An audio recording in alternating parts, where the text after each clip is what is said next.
Bom dia a todos. A Ordem dos Advogados do Brasil, Seção Minas Gerais, tem a satisfação de receber e dar as boas-vindas a todos neste Congresso de Responsabilidade Civil, promovido pela Comissão de Responsabilidade Civil da OAB-MG. Com a palavra, a vice-presidente da Comissão de Responsabilidade Civil da OAB-MG, doutora Aline França, para a abertura. Bom dia a todos e todas. Inicialmente, em nome da Comissão de Responsabilidade Civil da OAB de Minas Gerais, na pessoa da nossa presidente Luciana Berrini, agradecemos aos palestrantes pela aceitação do convite, e por ceder o seu tempo, o seu conhecimento em tempos tão desafiadores. Agradecemos também a presença daqueles que nos assistem. Declaro, então, aberto o nosso Congresso de Responsabilidade Civil da OAB de Minas Gerais e passo a palavra para o nosso colega Alan, que irá conduzir os trabalhos. Um bom evento, um bom congresso a todos. Bom dia a todos, bom dia a todos.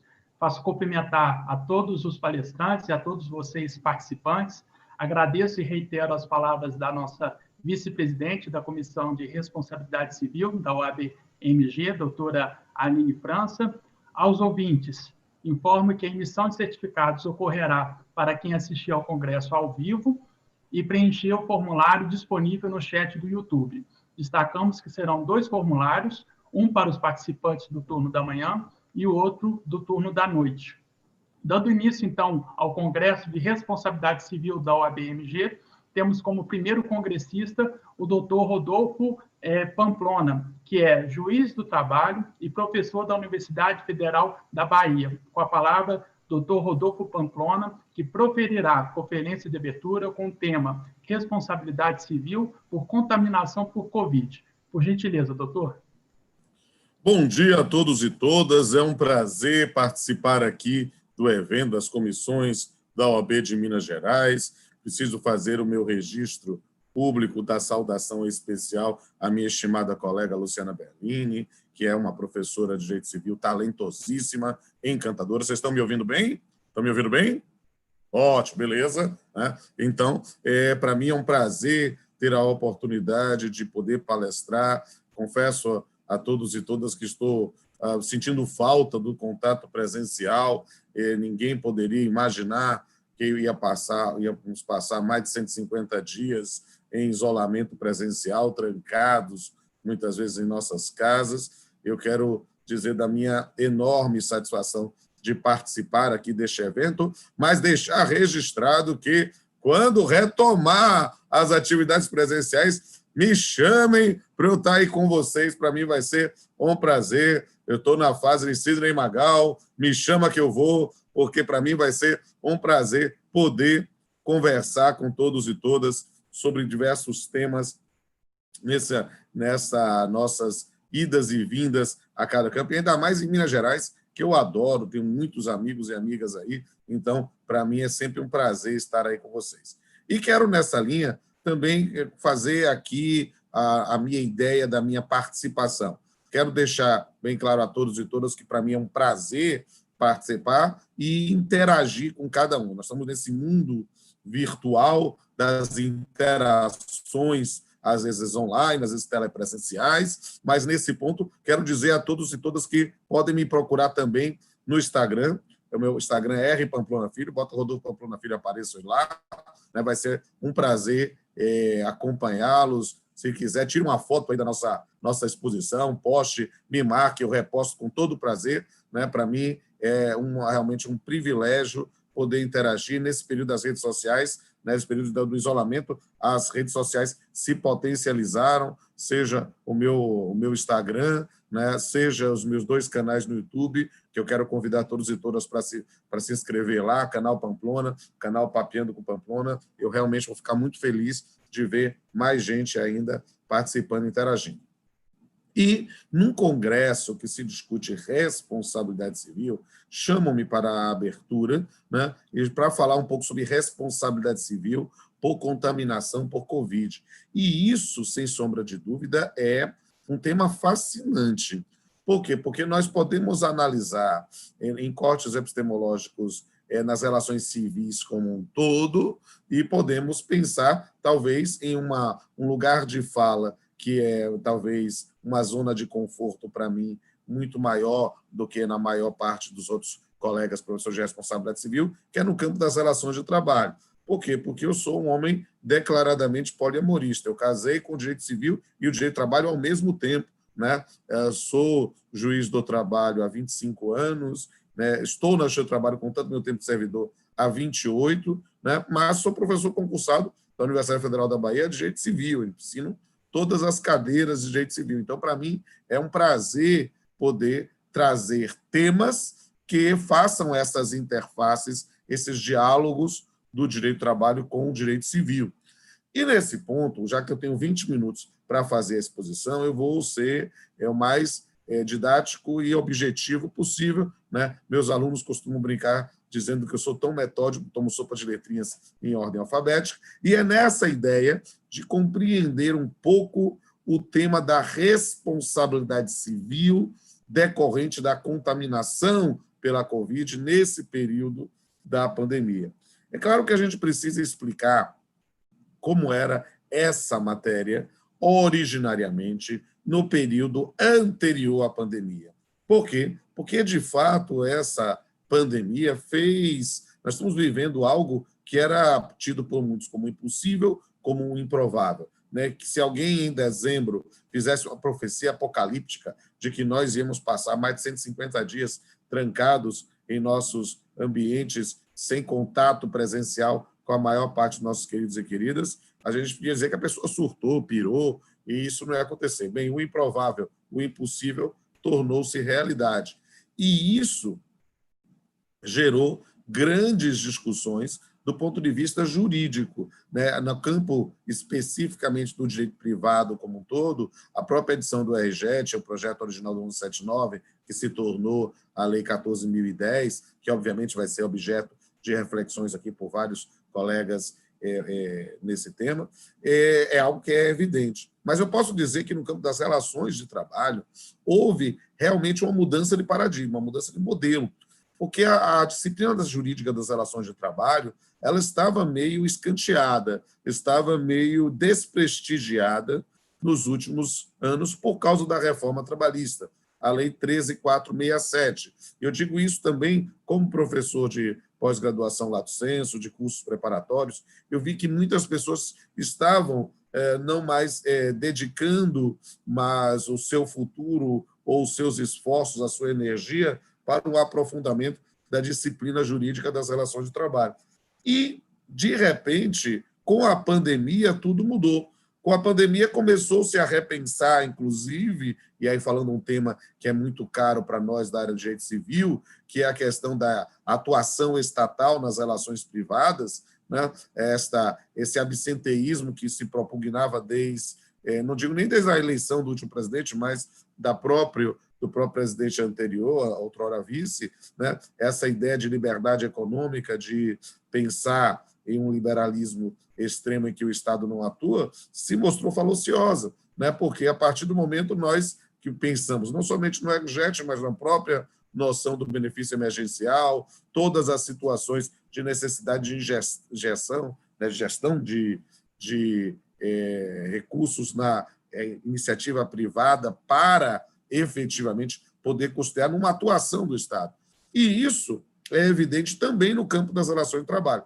Quando a gente olha a Lei 13.979, a chamada Lei da Pandemia, feita lá em fevereiro, né, antes da gente sequer vislumbrar os primeiros contágios, mas já antevendo que poderíamos ter aí uma situação caótica como vivemos, né, temos hoje uma quantidade enorme de cidadãos e cidadãs que partiram.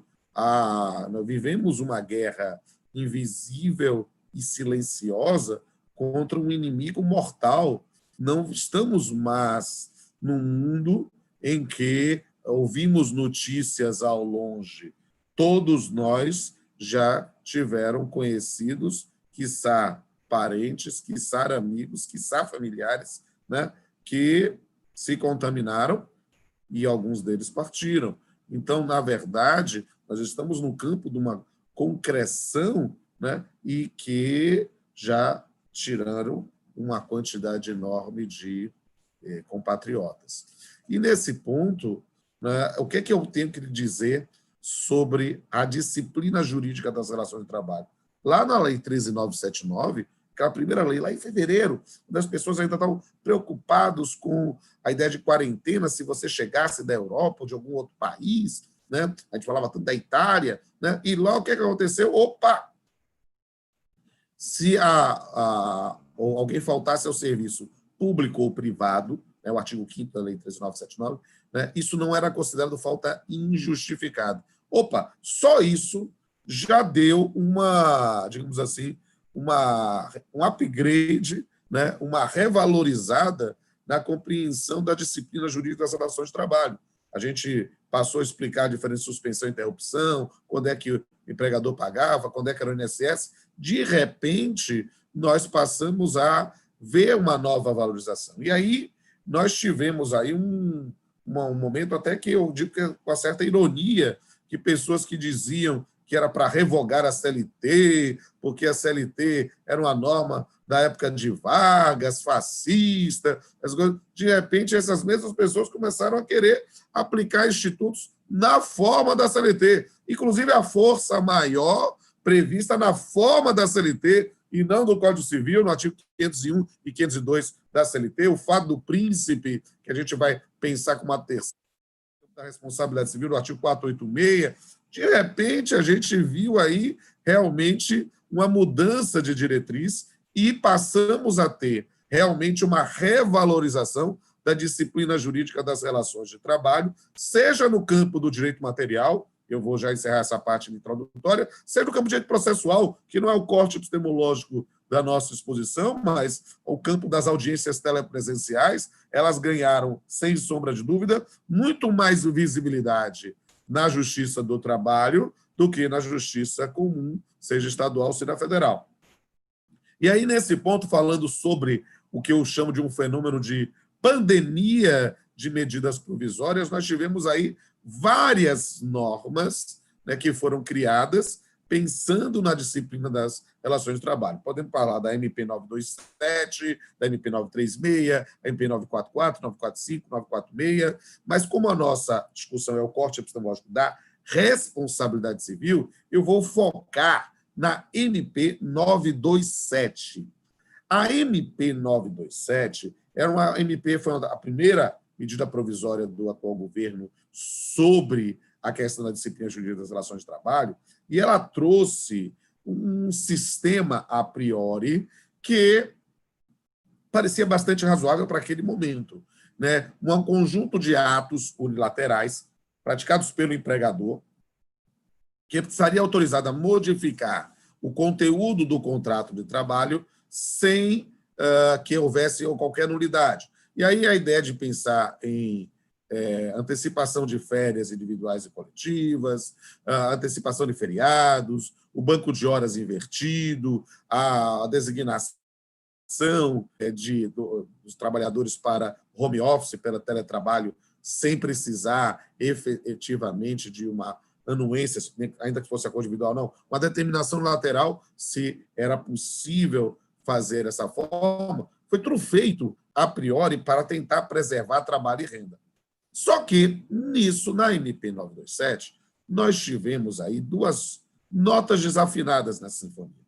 Uma foi o artigo 18, que admitia de forma unilateral uma suspensão do contrato de trabalho por até 4 meses sem nenhum tipo de remuneração. Isso se tornou tão gritante e polêmico e que o próprio presidente da República, no seu diário oficial particular, que é o Twitter, em menos de 24 horas, eles estão revogando isso e, realmente, em menos de 24 horas, foi editada a MP 928 para revogar o artigo 18. Só que o que nos interessa para o nosso corte é o artigo 29 da MP 927, que dizia que uma contaminação por Covid, né, não geraria ou não caracterizaria um acidente do trabalho ou uma doença no trabalho. Essa ideia do artigo 29 da MP 927 tem tudo a ver com o tema da responsabilidade civil. Por quê? Porque a lógica era blindar blindar a atividade empresarial de situações decorrentes da Covid, já que é uma pandemia. Até se entende o sentido. Só que essa previsão, do jeito que fazia, com essa lógica de blindagem para qualquer tipo de discussão, era algo que soava estranho diante da legislação outrora existente, que era a Lei 8.213 de 91, que trata dos benefícios da Previdência Social, que tratava da segurança do acidente de trabalho, da doença ocupacional e da doença no trabalho. Eu vou voltar a falar sobre isso. Mas sou estranho também para efeito de responsabilidade civil. Por quê? Porque em 2019, o Supremo Tribunal Federal, acolhendo uma tese que eu defendo desde a primeira edição aqui do volume 3 do meu livro com o Pablo, né, em artigo antes mesmo disso eu fazendo, talvez eu tenha sido a primeira pessoa a falar sobre isso no Brasil, sobre o tema, né, a discussão sobre a possibilidade da aplicação do parágrafo único do artigo 927 do Código Civil nas relações de trabalho. Eu escrevi isso em 2002, ainda na vacatio legis, né? E muita gente tinha resistência sobre essa questão, fiado muitas vezes no artigo 7º, inciso 29 da Constituição, que fala que são direitos dos trabalhadores urbanos e rurais, além de outros, que visam a melhoria da sua condição social, seguro contra acidente de trabalho, sem excluir a indenização a que terá direito nos casos de dolo ou culpa. Aí o que acontece? Com essa previsão de dolo ou culpa no inciso 29, havia quem defendesse que haveria um direito subjetivo do empregador de responder subjetivamente. Eu digo isso com absoluta liberdade, respeitando esses posicionamentos, porque como os senhores podem ver no meu livro com o Pablo, desde a primeira edição, a gente adota a possibilidade da responsabilidade civil objetiva, mas puxamos uma nota de rodapé, dizendo que esse posicionamento dos autores era fruto do debate entre si, mas era uma ideia originária de Rodolfo Pamplona, porque Pablo, na sua formação como juiz estadual, ele tinha mais simpatia por uma ideia de responsabilidade civil subjetiva. Nós escrevemos isso em 2002. De 2002 a 2019, nós não mudamos o posicionamento, e mais, a gente viu, às vezes, uma distorção desse posicionamento. Pessoas dizendo que eu defendia que a responsabilidade civil do empregador por doença ocupacional, acidente de trabalho ou doença no trabalho era objetiva. Eu nunca falei isso. Eu falei que ela podia ser, em função de um risco acentuado da atividade, na forma do parágrafo 927. Eu digo isso porque, desde esse primeiro momento, na vacatio legis, quando eu palestrei, acho que nos 24 tribunais regionais do trabalho do país, né, sempre com temas correlatos, muitas vezes especificamente sobre esse tema, eu via como, às vezes, as pessoas não conseguiam captar isso. Mas eu fico muito feliz que o Supremo captou, né? Inclusive citando nossos trabalhos na possibilidade em 2019, de possibilidade de caracterização da responsabilidade civil objetiva do empregador. E perceba, é preciso explicar, né, que os argumentos para pensar num direito subjetivo à responsabilidade subjetiva não tinham como passar. Primeiro, letra A, porque a previsão do inciso 29 do artigo 7º da Constituição dizia respeito a uma situação quase como uma metonímia. Por quê? Porque ele foi feito ainda na vigência do Código Civil 16, em que a responsabilidade civil objetiva era exceção decorrente de reserva legal e a subjetiva era a regra. Então, falar de dolo ou culpa era falar de responsabilidade civil, ou seja, que a responsabilidade civil não exclui, ou que a responsabilidade securitária, o seguro-acidente de trabalho, não exclui a responsabilidade civil, né? Então, isso já era básico.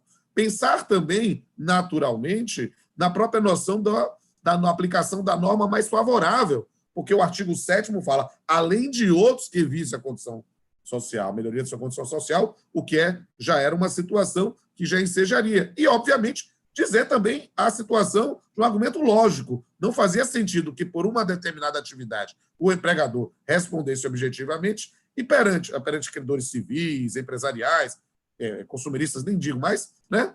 Mas, em relação ao trabalho em que ele assumia o risco da atividade econômica, ele tivesse um direito subjetivo de responder subjetivamente. E foi isso que o Supremo, inclusive, eu sou citado nessa decisão pela ministra Rosa Weber, e digo nesse ponto, né, que vai nessa linha de caracterizar a possibilidade.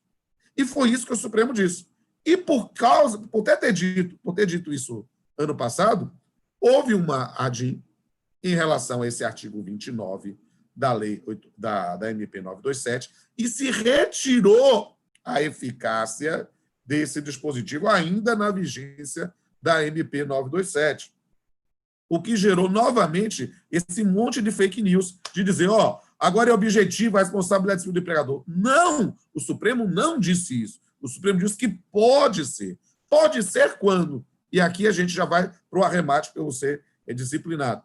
A MP 927 teve retirado o artigo 29. E isso, nesse momento agora, se mostra ainda irrelevante pela retirada, porque a MP caducou. Porque no Brasil, as pessoas querem aproveitar medida provisória para, no fenômeno do jabuti ou jabuticaba, inserir outras coisas que não é da medida provisória. Como eles tentavam inserir no projeto de conversão isenções fiscais, não houve vontade política a fazer e a MP caducou.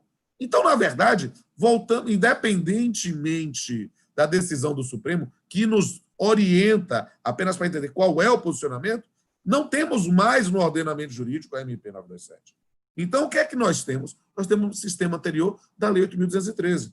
E no sistema anterior da Lei 8.213, quem se contamina no trabalho, quem tem uma doença no trabalho, não é uma doença ocupacional, não é uma doença do trabalho, é uma doença no trabalho, vai ter que demonstrar o nexo de causalidade com o trabalho. Se demonstrar o nexo de causalidade com o trabalho, vai ter que demonstrar o elemento anímico, culpa, negligência, imprudência, alguma coisa da atividade do empregador ou de seus prepostos, para caracterizar isso.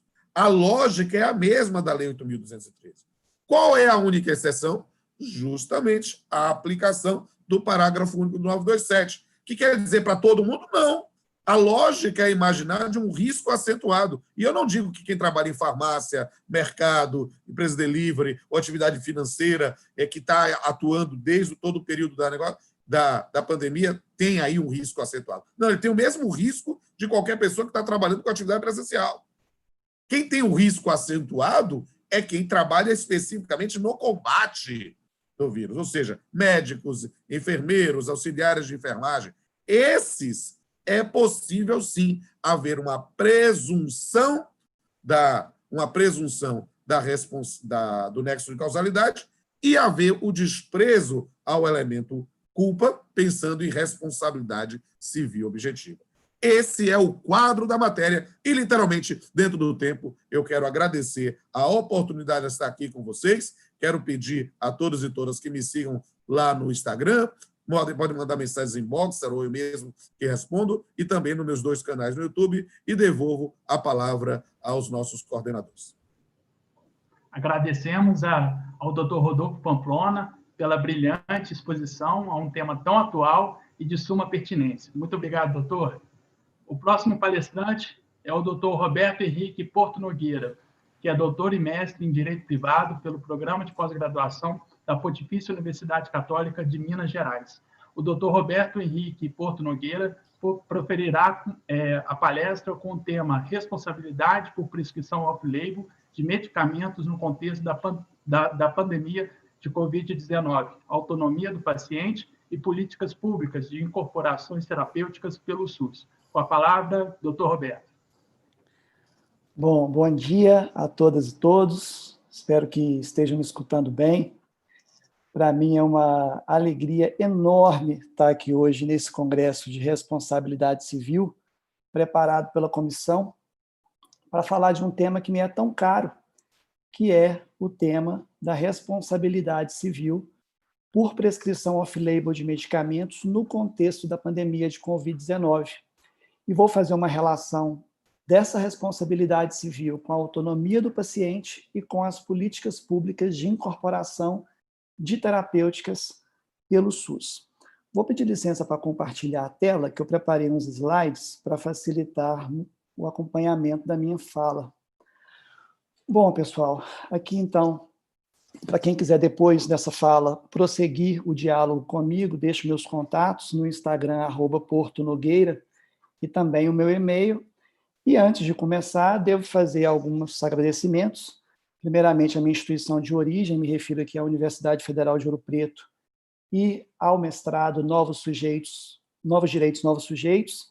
O processo seletivo, inclusive, está aberto, fica o convite a todas e todos de participarem conosco e de virem pesquisar também conosco.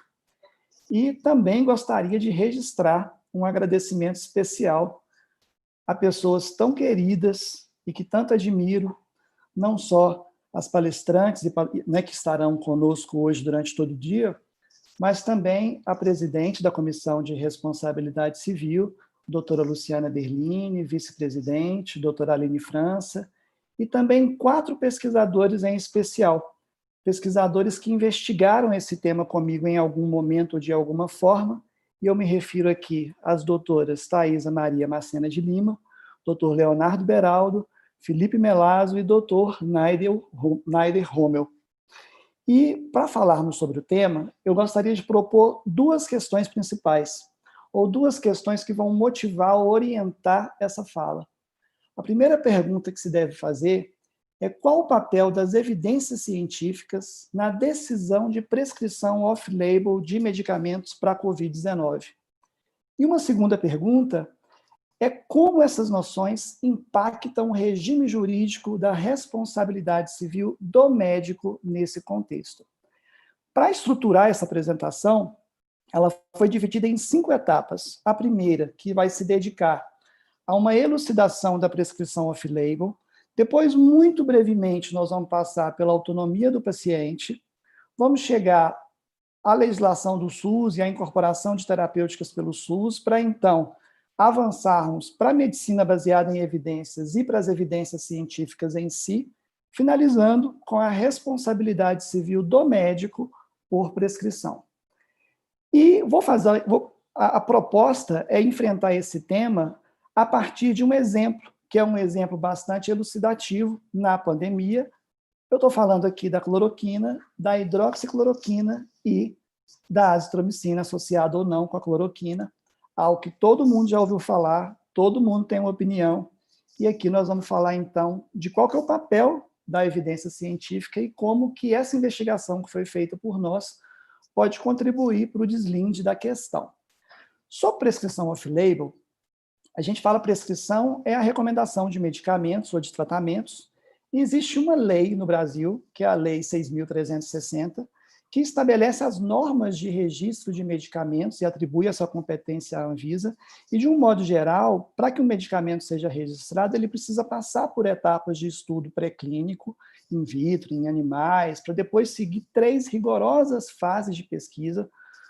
Primeiro, uma preliminar de segurança, grupo pequeno de seres humanos saudáveis, depois numa segunda fase com pacientes afetados, mas ainda assim número limitado para aferição de relação de dose e resposta, e só depois, na fase 3, que esse estudo passa para grupos maiores. Daí a importância de se respeitar essas fases, porque é somente um estudo com grupos maiores que vai permitir o potencial de generalização desses resultados para outras populações.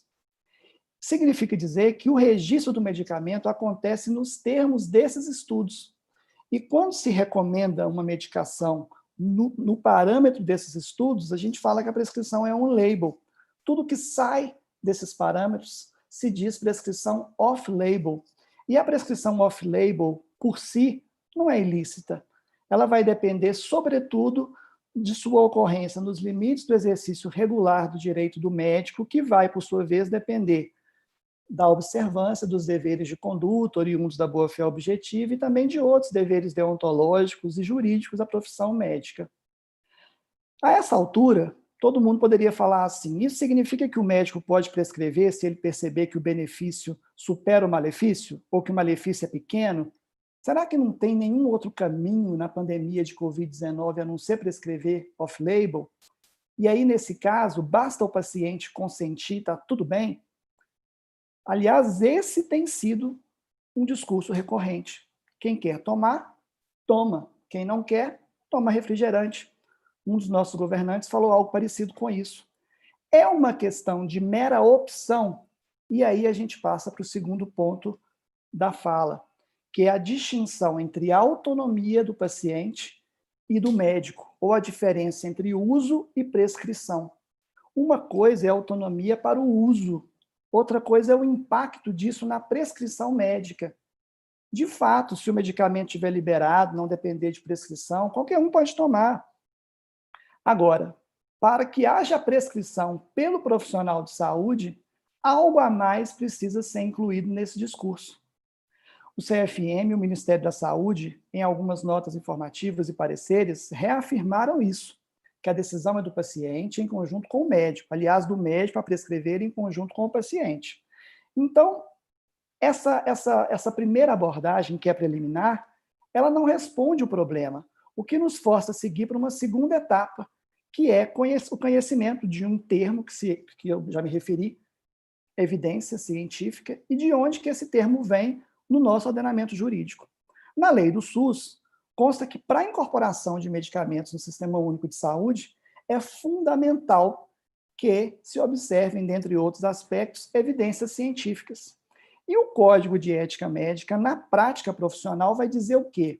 Vai dizer que a escolha médica precisa ser fundamentada e que as práticas devem ser pautadas em condutas cientificamente reconhecidas e com respeito à legislação vigente. A legislação vigente fala de evidência, insiste que isso seja adotado no SUS e orienta, de certo modo, a prática profissional. Significa que eu posso até questionar esse parâmetro, mas é um parâmetro que encontra ressonância, que encontra respaldo no ordenamento jurídico e também em orientações de cunho ético, deontológico, portanto. Então, o que são evidências científicas, né? Ou medicina baseada em evidências? As evidências, elas resultam de processos de produção e revisão de conhecimento. Preferencialmente, são oriundas de pesquisas científicas estruturadas, bem construídas metodologicamente. Ou seja, a medicina baseada em evidências, ela tenta reduzir a margem de erro dos atos médicos com medidas custo-efetivas, analisando as circunstâncias e tentando reduzir, portanto, a margem de falhas. Essa é a ideia das evidências. Mas a pergunta que não quer calar: qualquer evidência serve? Qualquer evidência é suficiente para uma prescrição, para a incorporação de uma medicação do SUS? Estou me referindo aqui à hidroxicloroquina, por exemplo, ilustrativamente, portanto. E aí eu peço licença para citar aqui Marleide Gomes, que diz o seguinte: a qualidade das evidências depende da consistência dos resultados e conclusões de seus estudos de base. O que isso significa, basicamente? A dependência vai ser da estrutura metodológica do estudo e da possibilidade de generalização de resultados. Ou seja, o desenho das evidências é que vai definir se elas são suficientes para determinada conduta. O que fica na cabeça de todo mundo é como que eu vou analisar essas evidências. Afinal de contas, aspectos técnicos estão envolvidos. E aí eu vou falar um pouquinho dessas evidências e como que elas são graduadas para orientar ou conduzir esse diálogo. Quanto mais o estudo se revestir de alguns alegóricos, maiores as qualidades de evidências, melhores as evidências que serão geradas por esses trabalhos. Portanto, os estudos prospectivos, que são aqueles estudos feitos no presente, acompanhando para o futuro, randomizados, eu estou falando aqui de uma aleatoriedade na distribuição da intervenção em relação aos participantes. O estudo que ele é mascarado ou cego, quando o participante da pesquisa não sabe se ele integra o grupo da intervenção ou do controle. Quando ele é duplo cego, ele é ainda mais seguro, porque nem o profissional de saúde sabe, a priori, quem está recebendo medicação ou placebo. E, sobretudo, se ele é controlado para tentativa de isolamento ou de afastamento de vieses ou de erros, esses estudos são considerados especialmente relevantes. E existem pirâmides ou critérios de avaliação dessas evidências. O Brasil, por exemplo, tende a adotar o sistema conhecido como GRADE, que também é mencionado pela Organização Mundial da Saúde. E o que o sistema GRADE diz é que quando o nível da evidência é alta, a confiança também é alta. E é isso que vai fazer diferença. No caso da cloroquina, precisamente, o que eu tenho é que, que o medicamento ele é previamente usado para outras doenças e, portanto, ele vai ser prescrito para o tratamento de COVID-19 off-label a partir de evidências. Mas quais evidências? E aí também, para ilustrar, nós trouxemos aqui hoje alguns estudos, eu me refiro especialmente a 6 estudos e posições institucionais que vão ser intercaladas aqui com esses estudos, para que compreendamos um pouquinho mais sobre essa ideia do impacto das evidências na decisão do médico pela prescrição e, portanto, na responsabilidade civil. Teve um primeiro estudo, um estudo chinês, feito com 30 pacientes, que não apresentou resultados clínicos consideráveis, e a Organização Pan-Americana de Saúde diz que o risco de viés é muito alto e que, portanto, o nível de evidência é muito baixo. Então, esse estudo foi um primeiro estudo, mas que sempre testando cloroquina para a COVID-19, mas que não foi um estudo que impactou políticas públicas e posturas médicas. O mais famoso estudo, que eu vou chamar aqui de segundo estudo, claro que não é o segundo, há inúmeros outros estudos, é um estudo francês. E esse estudo francês foi um estudo que, com acho que 36 pacientes, concluiu que, apesar do número pequeno, nos moldes aferidos, a hidroxicloroquina, associada ou não com o antibiótico azitromicina, teria tido bons resultados em determinados aspectos no combate à carga viral, conforme medida específica lá.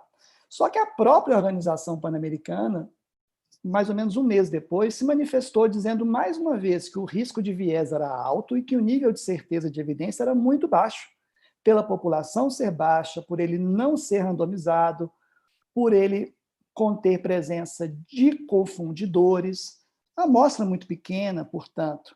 E mesmo assim, nesse cenário, vieram 2 notas informativas do Ministério da Saúde disponibilizando amplamente a cloroquina e hidroxicloroquina no Sistema Único de Saúde.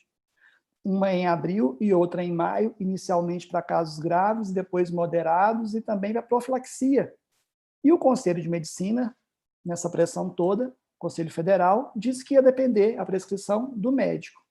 Aí eu tenho depois outros estudos, um deles que foi retratado pela revista Lancet, então não vou nem comentar, mas ele era contrário à eficácia da cloroquina. E os últimos estudos, agora eu estou falando do 4º estudo, que foi nos Estados Unidos e no Canadá, partiu de um universo de quase 7.000 pacientes, terminou com um universo de mais de 400 pacientes e concluiu que, ao longo do período, não houve diferença entre quem tomou cloroquina e quem tomou placebo. Diante desse estudo e de outros, a Sociedade Brasileira de Infectologia, em 17 de julho, vai emitir uma nota orientando que a hidroxicloroquina fosse abandonada em qualquer fase do tratamento da COVID-19. E um último estudo, na verdade um penúltimo, que é um estudo brasileiro aprovado pela Anvisa, randomizado, quase 700 pacientes, duplo cego, prospectivo, concluiu a mesma coisa. Para fechar, eu vou trazer um estudo que saiu agora, no final de agosto, né, quer dizer, menos de um mês, dizendo basicamente que de 839 artigos, só 29 preencheram o critério de inclusão e desses, eles conseguiram alcançar mais ou menos quase 12.000 pacientes e a conclusão é que não só a hidroxicloroquina não teria tido eficácia, mas quando associada à azitromicina poderia gerar um aumento na mortalidade. Claro que críticas a esses estudos são possíveis. Claro que a própria sistemática das evidências pode ser objeto de críticas, afinal de contas, não há pluralismo epistemológico, é um olhar recortado, é um olhar único, talvez haveria uma desconsideração do papel da experiência do médico, ou mesmo da experiência do paciente, mas a bem da verdade é que esses estudos nos trazem algumas ideias de como analisar as evidências, e mais do que isso, a importância do profissional de saúde conhecer as evidências para que exerça sua profissão ou sua prática dentro dos parâmetros de licitude, também para que se evite a configuração do dever de indenizar. O que nós temos, então, aqui em relação à primeira pergunta que eu fiz no início é que para a COVID ainda não tem remédio específico. E a autonomia do paciente é tão maior quanto mais ele seja conhecedor das evidências. Então, quanto mais conhecer as evidências, melhor vai ser o exercício de autonomia. E as evidências, portanto, podem desempenhar um papel de destaque na incorporação de medicamentos, na autonomia do paciente e também na prescrição off-label, responsabilidade civil do médico por prescrição, portanto. E na responsabilidade civil propriamente dita, como que fica essa questão da responsabilidade civil? Bom, aqui eu tenho que o conhecimento para a COVID-19, o conhecimento das evidências vai integrar os deveres jurídicos de conduta do profissional médico. Afinal de contas, se ele tem o dever de cooperar, de informar, de exercer uma conduta proba, inclusive profissionalmente, é bem verdade que ele não pode desconsiderar e muito menos desconhecer e participar ou permitir a participação do paciente no que toca a essas evidências. Por isso, se também a culpa ela pode ser decomposta naqueles espectros de negligência, imprudência e imperícia, o conhecimento e articulação adequada das evidências científicas podem também cumprir um outro papel, que é um papel de demonstração ou de observância da necessária perícia técnica, claro, expertise técnica do profissional. Um terceiro ponto relevante desse cenário é que as evidências científicas, apesar de serem uma abordagem que se vale de pressupostos metodológicos e, portanto, científicos bastante situados geograficamente, a bem da verdade é que elas podem ser empregadas, inclusive, na análise das situações particulares de cada paciente. Por isso, não se defende, hora nenhuma, que o profissional médico desconsidere as particularidades do paciente, mas sim que as evidências possam servir e colaborar com essa atividade, com esse enfrentamento. E, por último, o próprio protagonismo do paciente, pela via da informação qualificada, vai depender fundamentalmente das evidências científicas. De um modo geral, e já encaminhando, portanto, para a conclusão, eu trago aqui alguns textos que serviram de fundo para essa investigação, mas o mais importante aqui é deixar claro que o objetivo da fala não é tomar um posicionamento a favor ou contra o uso de uma medicação específica ou a prescrição de uma medicação específica. Eu tenho plena certeza que as profissionais e os profissionais de saúde têm melhores condições, muito melhores condições do que eu, para a realização da análise desse panorama de evidências. Agora, o que fica a rigor é que as evidências precisam ser analisadas em graus, e não pelo simples fato de existirem ou inexistirem, e que elas possuem um papel relevantíssimo na definição, portanto, dos elementos ou dos pressupostos da responsabilidade civil do médico na prescrição off-label de tratamentos na pandemia de Covid-19. Bom, no mais, eu quero agradecer a atenção de todas e todos. Aquelas pessoas que quiserem prosseguir o diálogo serão bem-vindas, ou pelo Instagram, @portonogueira, ou pelo e-mail. Agradeço mais uma vez a doutora Aline França e a doutora Luciana Berlini, a Comissão de Responsabilidade Civil. O evento está brilhante. Muito obrigado pelo convite, pessoal. Obrigado pela atenção.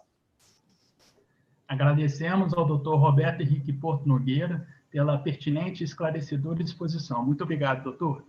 Dando sequência às exposições, o próximo palestrante é o doutor Daniel Renault, que é LLM em Direito Empresarial pela FGV, mestre em Direito Empresarial pela Faculdade de Direito Milton Campos. o Dr. Daniel Renó proferirá a palestra com o tema Shopping Center, inexistência de responsabilidade civil nos casos de roubo. Com a palavra, doutor. Bom dia a todos. Tudo bem, gente? Espero que vocês estejam me ouvindo bem aí. Peço a gentileza do Alan ou da Camila, caso o áudio esteja saindo aí, né, de forma equivocada, me dá um toque, que a gente vê o que faz aqui com o microfone. Bom, primeiramente queria agradecer a professora Luciana, a professora Aline, Camila, Alan, pelo convite, por essa oportunidade de estar aqui, trazendo um tema muito, digamos, que muitos podem achar que já está meio que pacificado na jurisprudência, até estranhar essa temática, mas espera aí, isso aqui é meio que batido, né? Se você pegar as jurisprudências do STJ, mas me dá essa oportunidade de trazer aqui uma ponderação, né? Na verdade, não estou aqui para falar que está certo ou errado, eu estou aqui para a gente refletir, trazer uma visão ligada muito ao bom senso, né? É o que eu falo com meus alunos, de a gente sempre tentar pensar, interpretar, sempre visando o bom senso. E por que eu estou falando isso? Porque eu me deparei com o seguinte caso, olha só.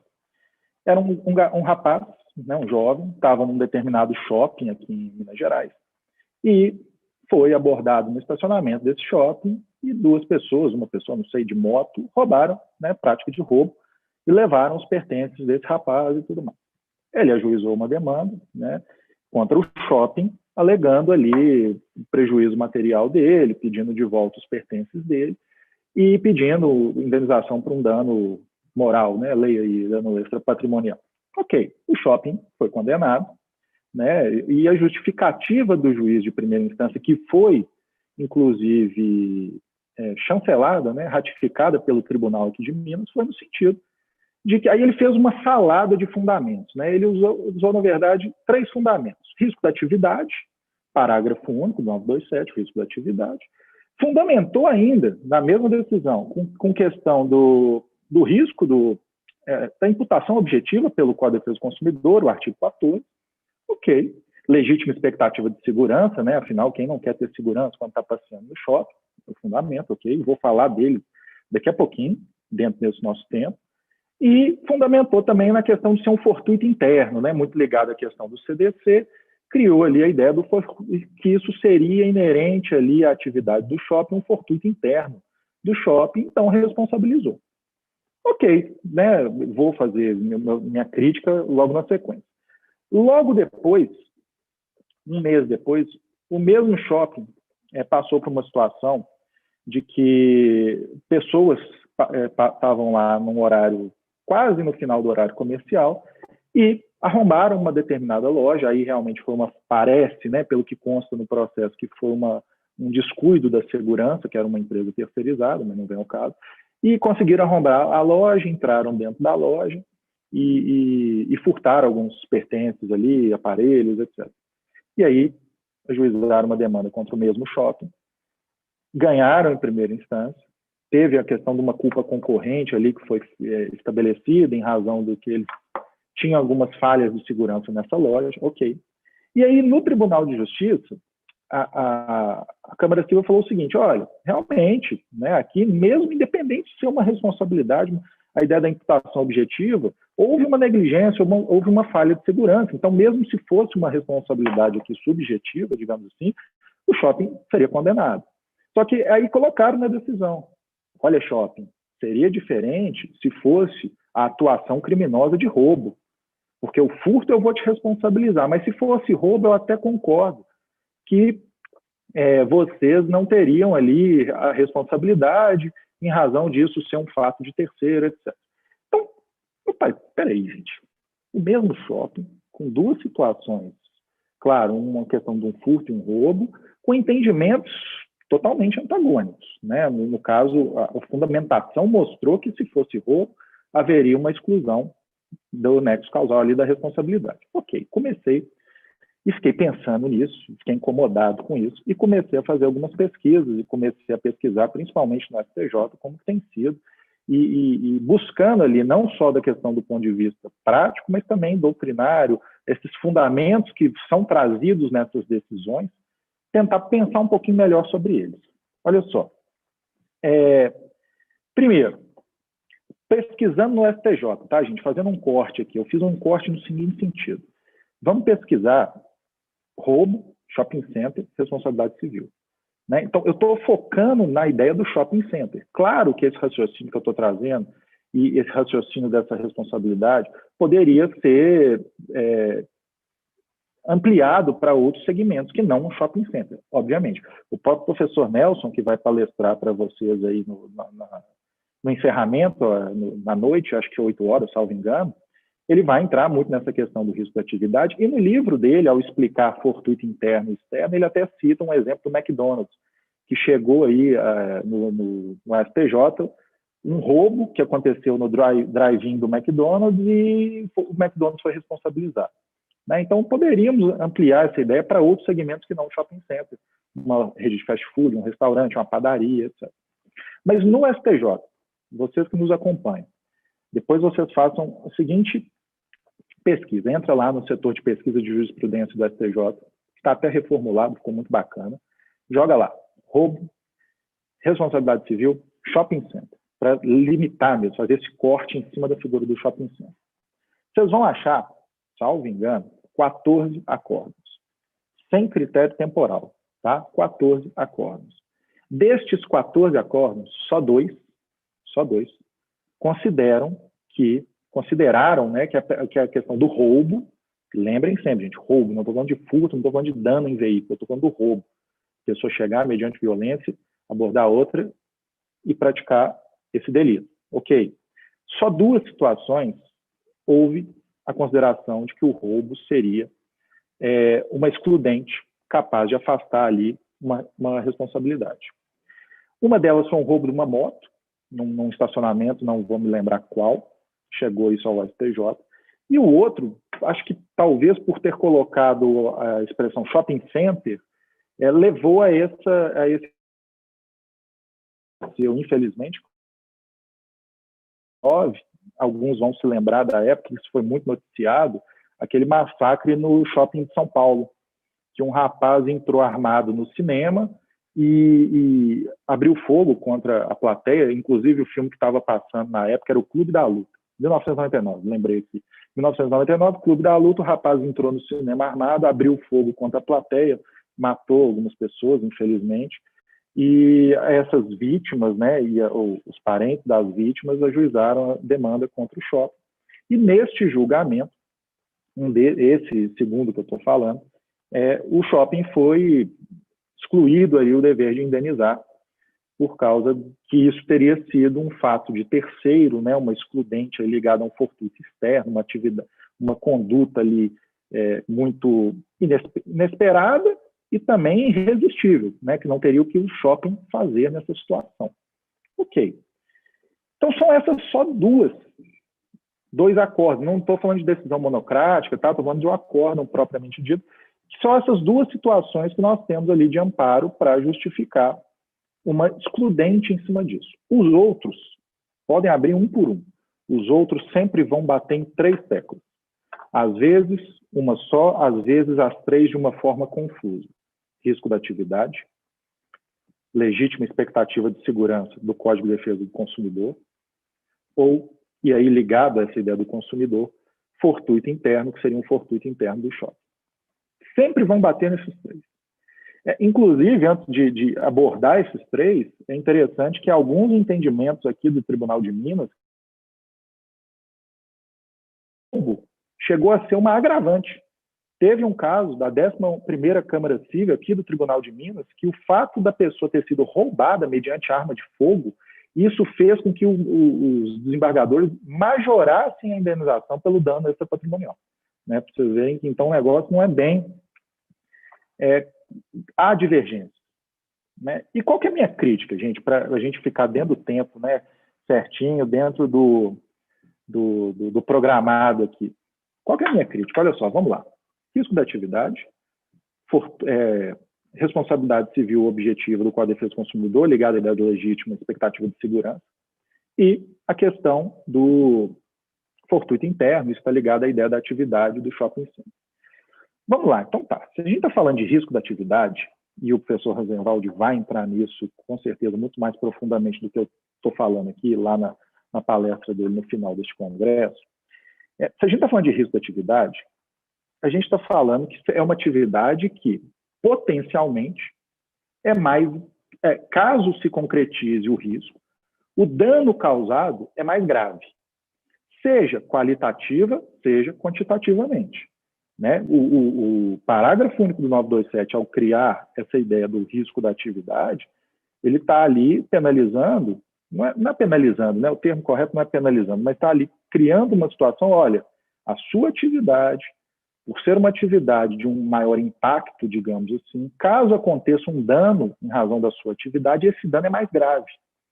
Seja do ponto de vista quantitativo, estatisticamente, olha, o tanto de pessoas que são ali, sofrem com essa situação aqui da sua atividade, ou qualitativamente, em termos do dano mais grave, efetivamente. Ok, tudo bem. Aí a gente vai discutir. O shopping center entraria nisso, né? Mas mesmo se colocar que, não, Daniel, tudo bem, o dano causado em decorrência de um roubo num shopping, talvez qualitativamente não seja tão diferente de um roubo que ocorre em outra situação. Talvez, tá? Estou fazendo aqui uma elucubração aqui. Mas talvez quantitativamente, em termos de porcentagem, em termos de estatística, quantitativamente é mais frequente? Não sei, mas qual que é o ponto que eu acho? Mesmo se tratando de uma responsabilidade em razão do risco da atividade, o fato de terceiro e o fortuito externo são excludentes. Nós não estamos diante de um risco integral ainda. Ainda não estamos diante. A gente sabe que a tendência hoje é eliminar o filtro culpa e objetivar as nossas responsabilidades, digamos assim. Essa é a tendência que está se seguindo, mas não se chegou ainda na questão do risco integral. Ainda. Mas, então, se a gente está diante de uma responsabilidade objetiva em razão do risco da atividade, tem que caber excludente. O fato de terceiro tem que caber excludente em razão de um fortuito externo. Ponto. Não, Daniel, você está falando bobagem. Que bobagem que você está falando, Daniel? Não tem que seguir risco de atividade. Vamos para o CDC, é Código de Defesa do Consumidor, meu amigo. O que você está falando de Código Civil? Aplica o Código de Defesa do Consumidor. Eu estou passeando no shopping, eu estou ali tranquilo, eu não quero, eu tenho uma legítima expectativa que não vai chegar um camarada armado e me roubar. Não é isso? Código de Defesa do Consumidor, sou consumidor, ferro no fornecedor, né? Não, legítima expectativa de segurança. Faz sentido, mas no Código de Defesa do Consumidor, a gente também tem uma das únicas, praticamente ao lado da culpa exclusiva da vítima, uma das únicas excludentes é o fato de terceiro. Então, eu concordo que tem uma legítima expectativa de segurança, mas existe a excludente. Eu não posso fazer separar isso. Né? Eu não posso falar, aplico o CDC, mas eu não aplico essa parte. Eu quero aplicar só o CAPT lá, que é da responsabilidade, o artigo 14, que é a responsabilidade, mas eu não vou aplicar o parágrafo. Tem que aplicar, se for o caso. Né? Então, tem essa questão. O fato de terceiro é uma excludente que está prevista no Código de Defesa do Consumidor. Então, se vai aplicar o Código de Defesa do Consumidor, fatalmente você vai cair, talvez, a aplicação dessa excludente. E aí que vem, que eu acho que é o argumento mais relevante, né, para uma sentença, para um magistrado, para um desembargador que pretenda ali, de fato, condenar nesse sentido, né, no bom sentido da palavra, que é diferenciar fortuito interno e fortuito externo. Aí, tudo bem. Aí o raciocínio vai ser qual? Espera aí. O roubo, isso faz parte do que é esperado numa atividade de shopping center? Você espera do cotidiano nosso, dia a dia, que aconteça roubos no shopping center? Isso seria algo esperado do núcleo atividade de shopping center? Os exemplos que muitos usam é questão com transporte, fica mais claro. Né? O transporte, você está lá, você está dentro de um ônibus, chega um cara armado, te rouba, né? Ou uma bala perdida, também são exemplos aí que vocês vão achar em vários livros, vários doutrinadores. Bala perdida dentro do transporte, isso é uma excludente de responsabilidade. Por quê? Porque não é comum no transporte que isso aconteça. Talvez em algumas cidades, não vou nem citar nomes aí, mas talvez em algumas cidades, alguns bairros, né? Aí isso pode até estar se tornando frequente, ou ser frequente, aí é outra história. Mas é comum eu estar de noite, eu espero que venha uma bala perdida? Não. Por enquanto, não. Eu espero que o ônibus possa bater, isso faz parte do dia a dia. Eu espero que o motorista, como um ser humano normal, ele passe mal, ele tenha uma distração no volante, que um pneu fure, que haja um problema mecânico. Isso é do dia a dia do transporte. Algo além disso, algo externo a essa ideia do cotidiano, do núcleo da atividade, seria o fortuito externo. E aí, trazendo para o shopping center, o que eu acho? Olha só, um roubo é esperado, é do dia a dia do shopping, é do normal da atividade do shopping esperar isso. E mais, se é esperado, o shopping pode controlar isso, porque você só tem responsabilidade do que você pode controlar. O controle gera responsabilidade, gente. O controle gera responsabilidade. Então, para eu ter responsabilidade, eu tenho que ter alguma forma de controlar. Como que o shopping controlaria? Daniel, uma pessoa se machucou na escada rolante, um problema no elevador, sei lá, junta aquela moçada toda para fazer passeio em shopping e sai furtando todo mundo. Esqueci a expressão que estava acontecendo isso, que o pessoal marcava, ia para o shopping e fazia aquele meio que, entre aspas, arrastão. Isso sem debate é fala, ao meu ver, tá, gente? Que faz parte da atividade do dia a dia do shopping, uma batida de carro no estacionamento, ok, um furto, aí tudo bem, né? Uma falha ali, acontece um furto no estacionamento, e é até por isso que surgiu a súmula 130 do STJ, lá em 95, né? Dano e furto a veículos em estacionamentos, ok. Agora, eu já acho, gente, ao meu ver, que o roubo não se enquadra nessa ideia de um fortuito interno. Eu acho que o argumento é esse. Eu não vejo isso, e claro que eu estou aberto às críticas, debates, orientações, o que seja, né? Meu Instagram, daqui a pouco eu falo aí para a gente trocar uma ideia melhor sobre isso, né? Em maior tempo, mas eu não consigo perceber como que um roubo, chegar um camarada armado, pôr uma arma na sua cabeça, o que o shopping tinha de controle, o que ele poderia fazer. Por quê? Se fosse um banco, aí era outra história. Um banco tem detector de metal, o banco tem escolta armada. O banco já é, desde que o mundo é mundo, o banco a gente sabe que tem uma grande potencialidade de tentarem roubar, da pessoa visado. Agora, um shopping, eu não consigo concordar com esse raciocínio. Eu não consigo concordar que isso é algo, pode até ser previsível, mas é irresistível. Eu não consigo fazer e não consigo reagir a isso, pensando como shopping center. Porque eu não tenho meio de controlar isso. Os efeitos são irresistíveis. Então, eu não acho, ao meu ver, de que isso seria um fortuito interno. Eu bato na tecla que seria um fortuito externo. Daniel, mas o shopping vacilou. Ele poderia... não, aí é outra história. Teve um erro de segurança, teve uma falha de segurança.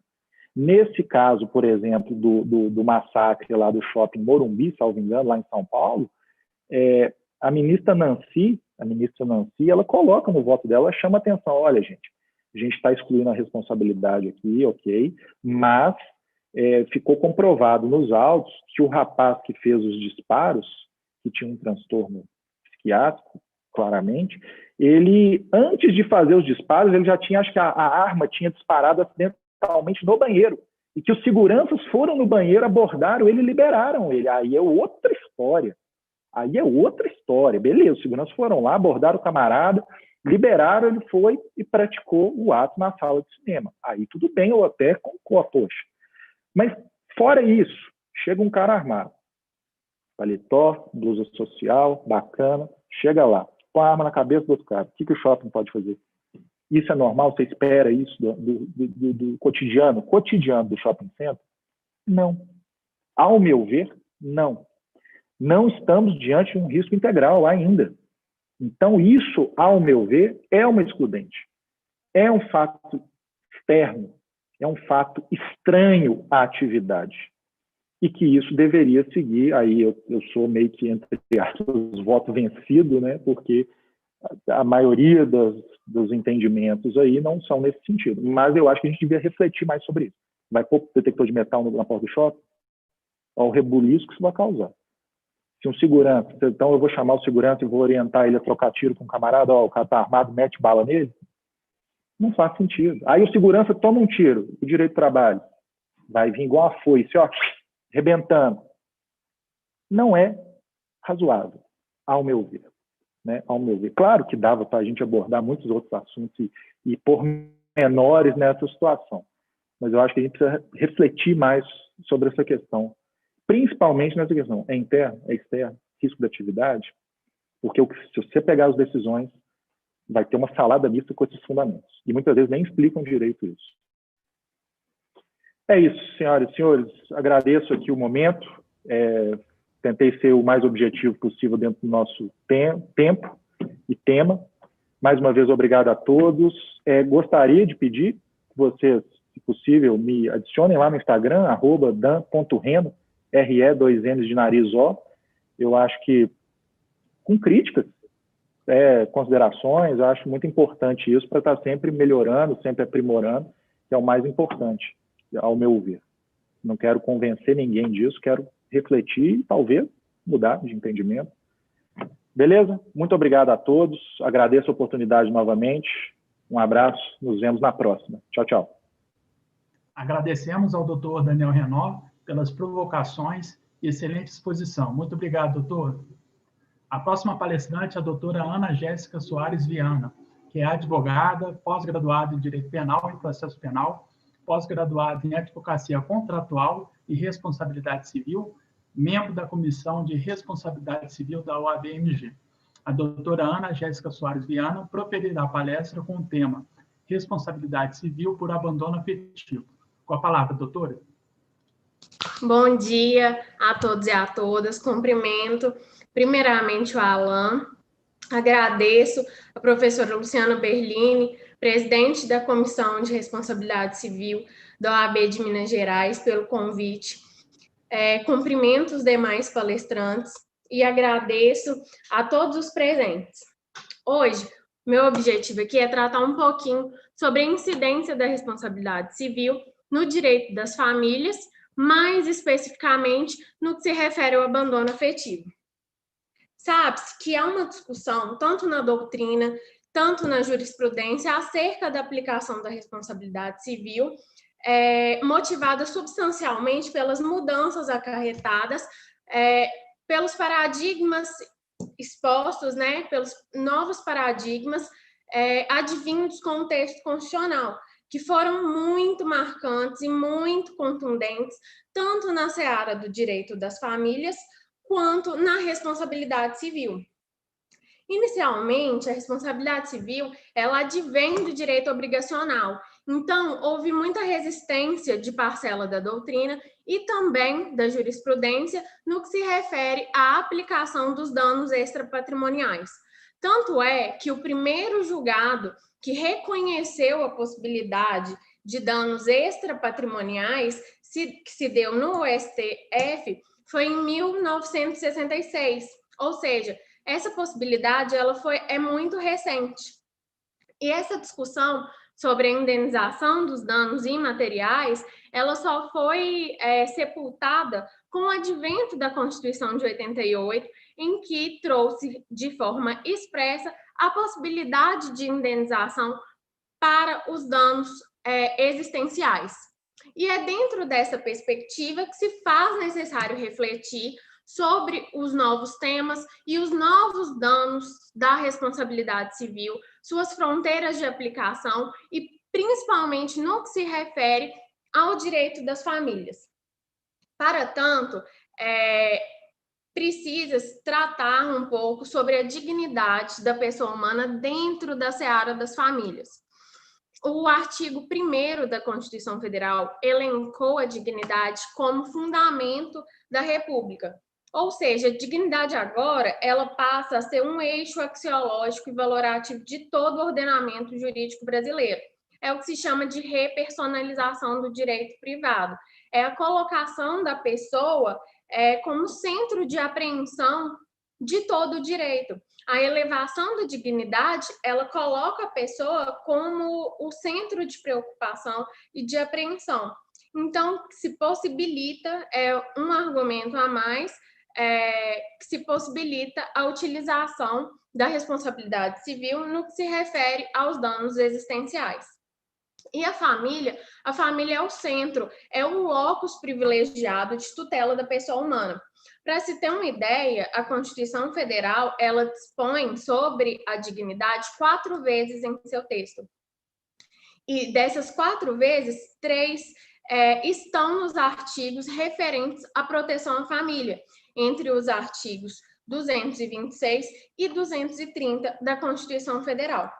Contudo, essa percepção ela é muito recente. Nem sempre essa elevação da família, o desenvolvimento da pessoa, ela foi o parâmetro de compreensão das famílias.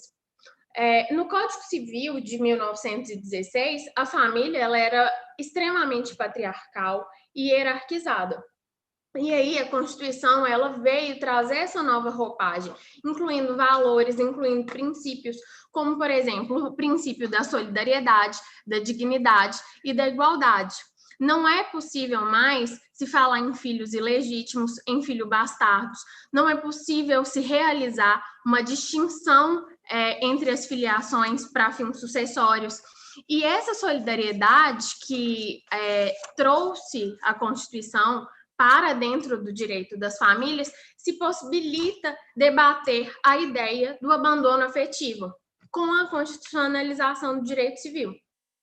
Importante ainda ressaltar que o Estatuto da Criança e do Adolescente, que veio ser incorporado no nosso ordenamento nos idos da década de 90, colocou, juntamente com a Constituição, a criança e o adolescente como sujeitos de direito, como sujeitos que possuem personalidade. Consolidou-se, portanto, o sistema de proteção integral. Hoje, a criança e o adolescente, eles possuem um status prioritário, tanto para as famílias, quanto para o Estado e quanto à própria sociedade. Por isso, é importante se ater à tutela do direito da criança e do adolescente. Então, essas alterações legislativas e constitucionais, elas demonstram uma concepção eudemonista das famílias, uma valorização da pluralidade das entidades familiares que hoje não possuem mais uma forma estabelecida, uma regra sobre como cada família deve se instituir. E é nessa perspectiva que se tem uma quebra de paradigma. Importante ainda ressaltar que, mesmo com as inovações trazidas no Código Civil de 2002, o Código Civil ele ainda é muito velho, porque seu projeto remonta da década de 70. Então, houveram algumas alterações legislativas para se adequar com a Constituição Federal.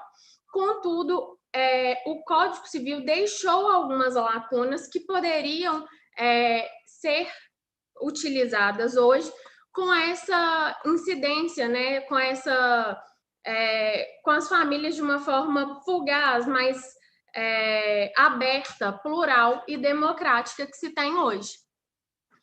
Então, a força normativa da Constituição, ela deve ser um valor, deve ser o norte para as relações existenciais e as relações de família. E dentre as lacunas deixadas pelo legislador no Código Civil de 2002, tem-se o princípio da afetividade.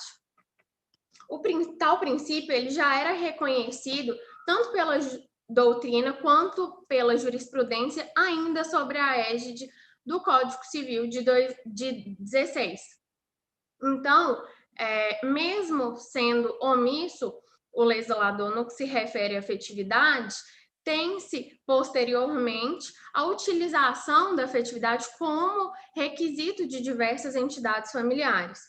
A afetividade ela está presente tanto na Lei Maria da Penha, quanto na Lei de Alienação Parental, na Lei de Adoção, o que demonstra a existência desse princípio como decorrência da própria solidariedade e igualdade que se espera das famílias.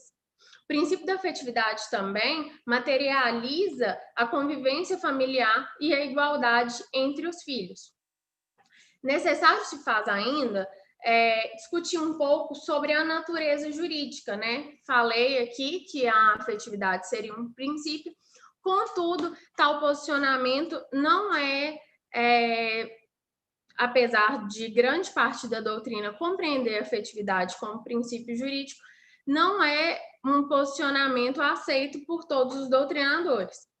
Há uma primeira corrente que dispõe que a afetividade não deve ser valorada juridicamente por se tratar de um sentimento. Então, um sentimento seria estranho ao direito. A segunda corrente, ela dispõe que a afetividade é um valor jurídico em que pese a não ser possível, né, a sua coerção, a sua observância enquanto uma norma.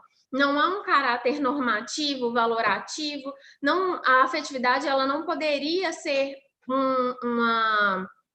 um requisito, né, de imposição.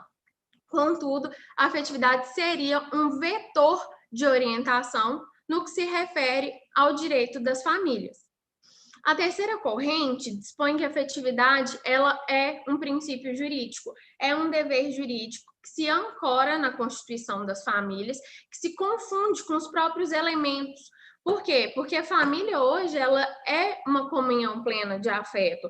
Ela é ali que os indivíduos eles se agrupam para se desenvolverem na sua personalidade enquanto indivíduos. A afetividade, portanto, ela deve ser distinguida da afetividade enquanto sentimento. Então, a afetividade real, que é a afetividade enquanto sentimento, pode se confundir com a afetividade enquanto dever jurídico. Contudo, pode-se exigir afetividade, mesmo não havendo um sentimento real, uma afetividade real. E a afetividade enquanto dever jurídico, ela se materializa por meio do cumprimento de alguns deveres. Quais deveres seriam esses? Os deveres de cuidado, os deveres de educação, os deveres de zelo, o dever de assistência, que não é apenas material, mas sim psicológico, moral. E nesse aspecto, a afetividade, ela deve também observar a autoridade parental. O que é autoridade parental? A autoridade parental são os direitos e os deveres dos pais para com os filhos. Contudo, com a evolução desse instituto, a autoridade parental deve ser compreendida como um instrumento que os pais têm. Os pais agora eles são instrumentos na facilitação do desenvolvimento da personalidade dos filhos. Desvincula-se essa ideia de poder dos pais para com os filhos. E a afetividade ela se materializa por meio da observância da autoridade parental. Então, a função dos pais, com ênfase na família eudemonista, não é mais de suprir apenas as necessidades materiais dos filhos, mas as necessidades psicológicas, as necessidades existenciais, em razão da vulnerabilidade dos menores, porque as crianças e os adolescentes, eles mantêm uma relação com os pais de dependência. A figura paterna, ela está vinculada à proteção, à segurança, o acolhimento. E a ausência desses valores, né, desses deveres, incidiria em um ilícito, incidiria em um dano àquela criança e o adolescente. Sabe-se que atualmente é uma realidade o divórcio, sabe-se que a cada 3 casamentos há um divórcio, então é muito comum as famílias recompostas, as famílias monoparentais. Então, o abandono afetivo hoje, ele é uma realidade fática na vida da criança e do adolescente. Tanto é que dados dos registros, dos cartórios de registro de pessoas naturais, expõe que 6 milhões de brasileiros não possuem o nome do pai na certidão de nascimento, em que pese a mãe também possa abandonar afetivamente a criança, é uma conduta que, por uma análise jurisprudencial, ela é mais comum entre os pais. Isso se demonstra por essa ausência, né? 6 milhões de crianças não possuem o nome de seus pais no registro civil. Não obstante, o IBGE também dispõe em dados de salvo melhor juízo de 2003 até o ano de 2011, que mais de 88% da guarda, nos casos de divórcio, ficam com a mãe. Então, é muito comum que o pai constitua uma nova família e abra mão, abdique da convivência familiar.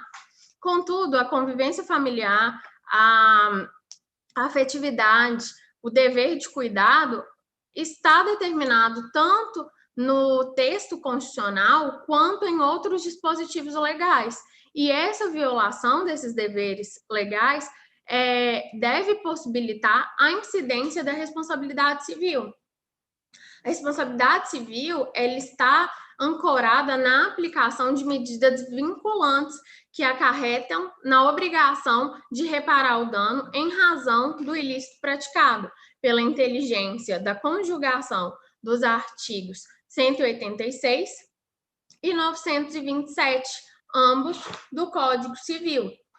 Então, trata-se de uma responsabilidade subjetiva que necessita da conduta do dano e do nexo de causalidade para a configuração do abandono afetivo. O abandono afetivo, normalmente, ele se dá por uma conduta negligente dos pais. Aquele pai que para de cumprir os deveres objetivos que dispõe o Código Civil. Então, tem-se que o abandono afetivo ele acarreta danos à esfera personalíssima daquela criança ou daquele adolescente, sendo passível de uma sanção civil. Cabe ainda ressaltar que o Código Penal ele traz outras espécies de abandono, como, por exemplo, o abandono material, o abandono intelectual e o abandono de recém-nascido. Porém, pelo princípio da intervenção mínima que permeia o direito penal, não me parece adequado a utilização da tutela penal para resolver um problema, né, uma questão que possa ter seus remédios no próprio direito civil. Não obstante, a doutrina ainda que dispõe não ser possível a utilização da tutela civil nos casos de abandono afetivo, porque o direito das famílias teria seus próprios remédios para resolver essas questões. Por exemplo, poderia ser aplicado ao pai a sanção de destituição do poder familiar. Contudo, eu lhes pergunto, um pai que abandona efetivamente um filho, que não cumpre com os deveres de assistência, de cuidado, essa sanção de destituição do poder familiar seria uma sanção ou um privilégio a esse pai negligente? Tal sanção seria adequada para responder às querelas, à tutela daquele menor negligenciado? Me parece que não. Me parece negativo, me parece que é um privilégio concedido a esse pai negligente. Então, em razão da impossibilidade de se restabelecer o status anterior ao dano, que se possibilita a indenização, a utilização da tutela civil. Por quê? Porque dentro da vida familiar, o cuidado e a criação podem se apresentar como uma questão mais relevante à criança e ao adolescente. Nesse sentido, aplica-se a responsabilidade civil e é possível ainda se presumir a culpa do agente causador do dano, porque se possibilita a inversão do ônus da prova conforme o Código de Processo Civil. Assim, a criança ela não vai ser mais responsável por demonstrar a conduta que causou aquele dano, em razão da hipossuficiência que lhe acomete. A preocupação hoje ela é mais fundada naquela vítima do que no causador do dano, no que descobrir se houve a intenção daquele sujeito causador do dano. Então, deve-se comprovar o dano, o nexo de causalidade e a conduta negligente daquele pai.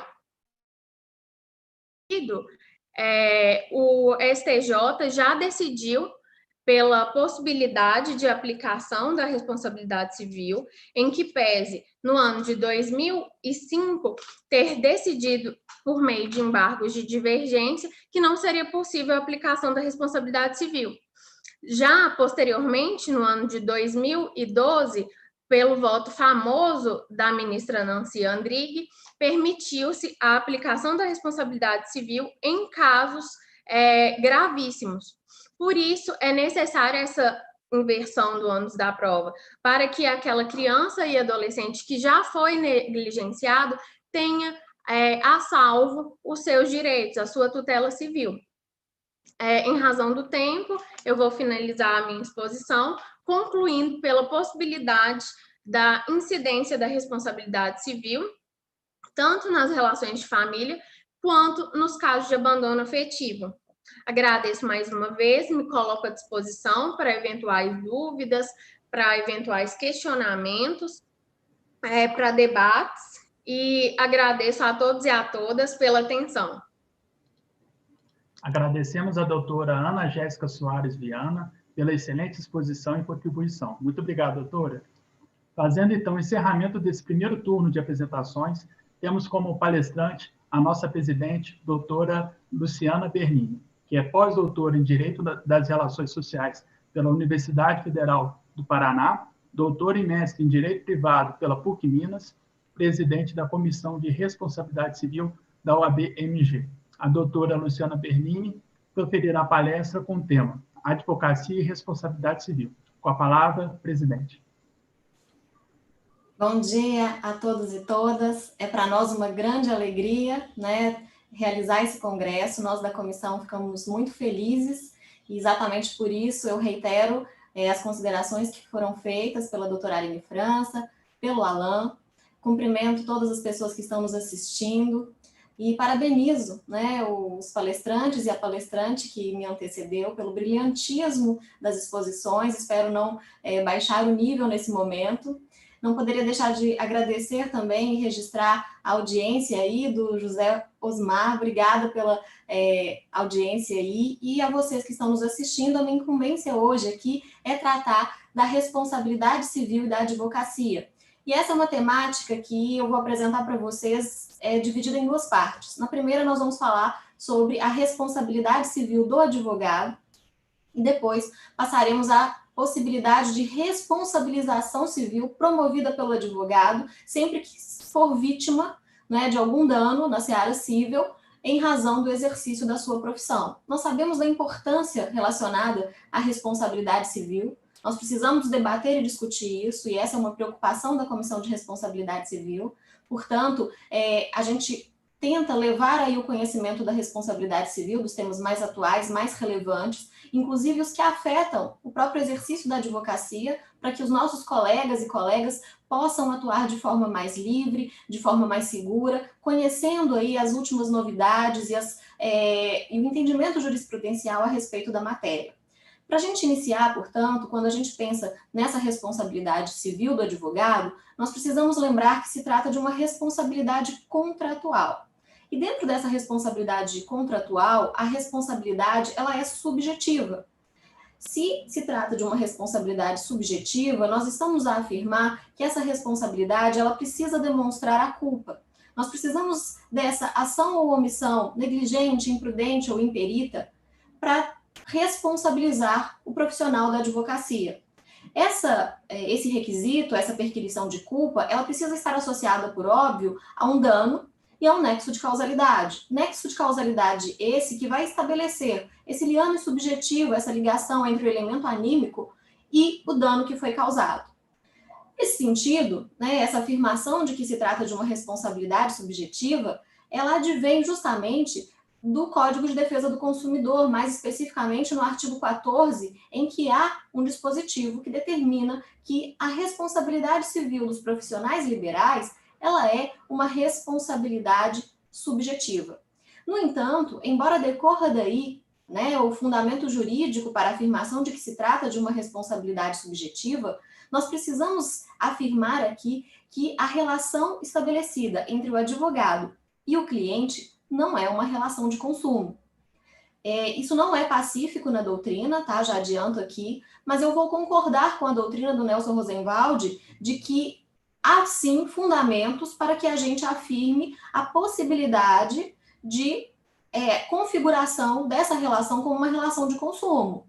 Mas é fato que a nossa jurisprudência, especificamente me refiro aqui ao entendimento do Superior Tribunal de Justiça, a relação advogado-cliente não é uma relação de consumo. Então, nós vamos seguir aí o entendimento jurisprudencial, o entendimento majoritário, de que não se trata de uma relação de consumo.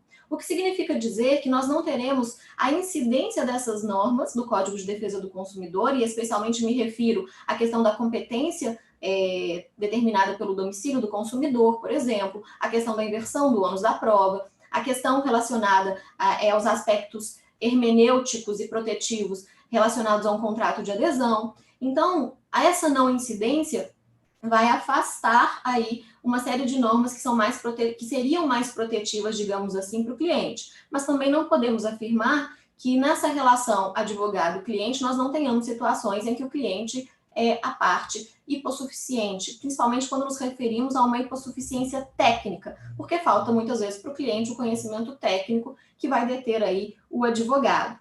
No entanto, nós precisamos entender ainda dentro dessa primeira parte relacionada à responsabilidade do advogado, a questão relacionada à própria obrigação deste advogado no exercício da sua profissão. O que nós queremos dizer é que precisamos pensar nessa relação do advogado com o cliente com uma responsabilização que decorre de uma obrigação de meio. O que eu quero dizer ao afirmar que é uma obrigação de meio, em regra, é que quando se trata de uma obrigação de meio, o advogado ele não vai se responsabilizar pelo fim, pelo sucesso de uma demanda.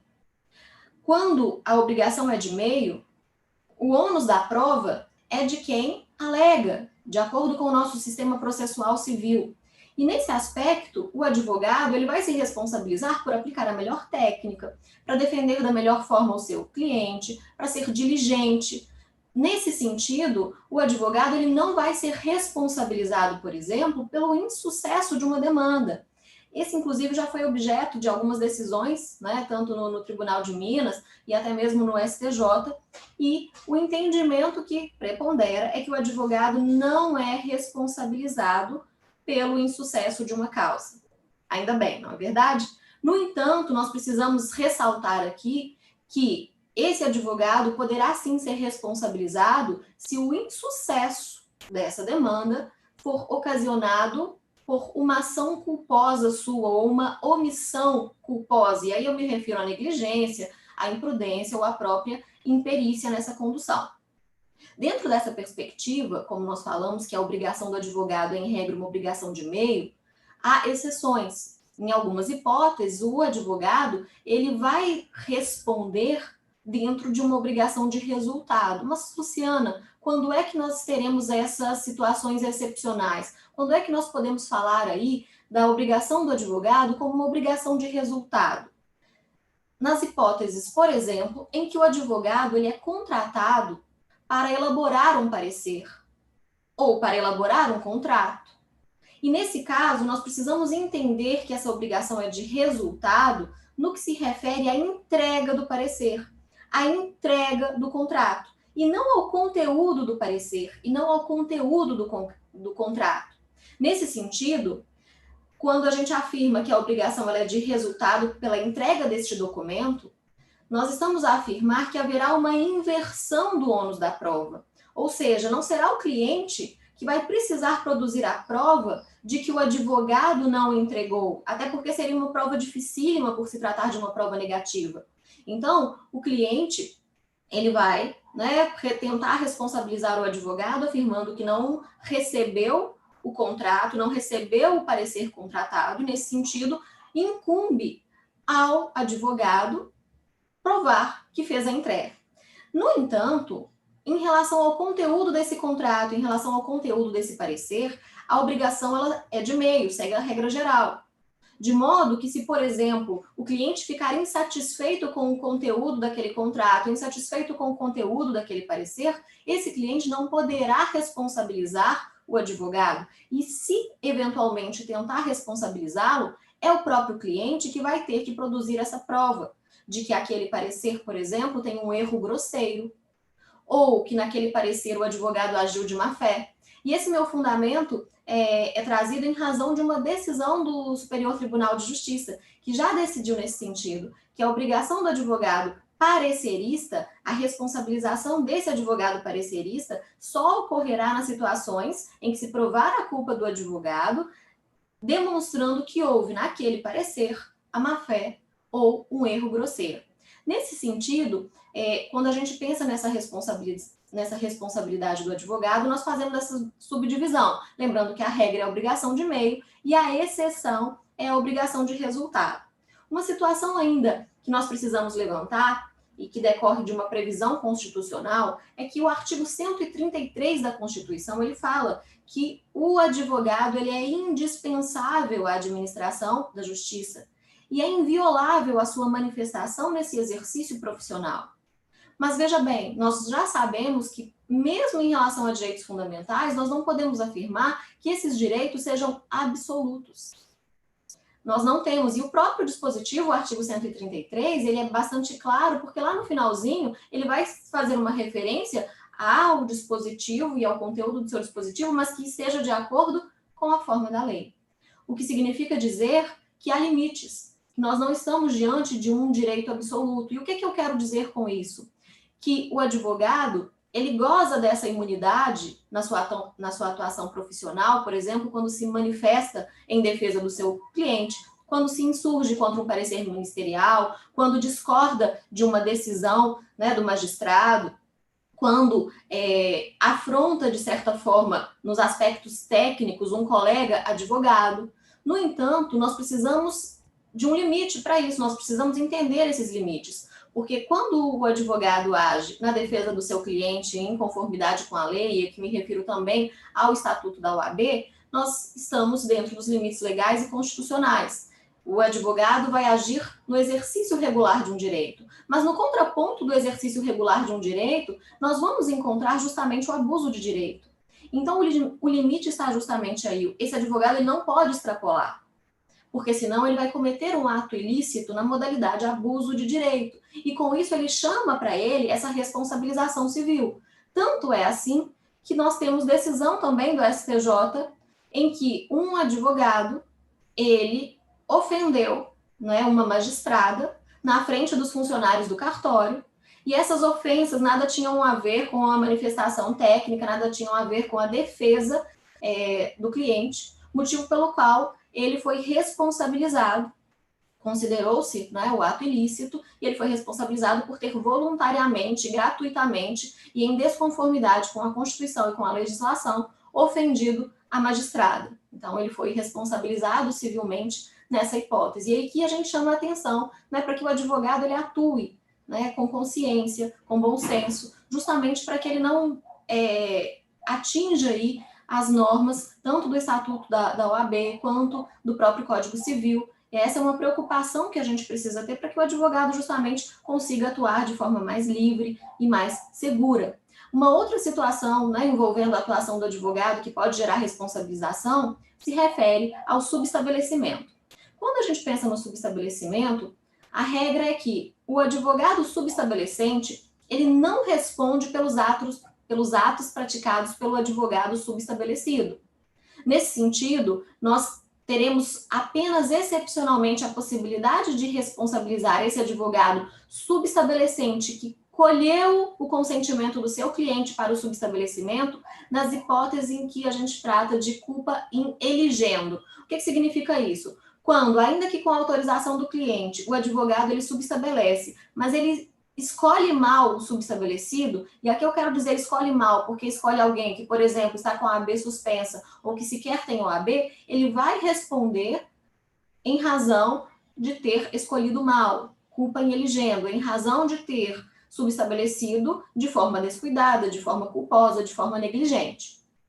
A coisa muda de figura se esse subestabelecimento ele é feito sem autorização do cliente, porque uma vez que o cliente não participa desse subestabelecimento, não consente com esse subestabelecimento, a responsabilidade desse advogado subestabelecente, ela vai se dar de forma concorrente com o subestabelecido. Então, nós temos decisão, por exemplo, né, no Tribunal de Justiça de Minas Gerais, no qual o advogado subestabelecente, ele subestabelece, e o subestabelecido recebe um valor que era do cliente, se apropria desse valor, e aí o advogado subestabelecente é considerado também culpado nesse subestabelecimento que não conteve essa autorização, e pela culpa concorrente ele também é responsabilizado.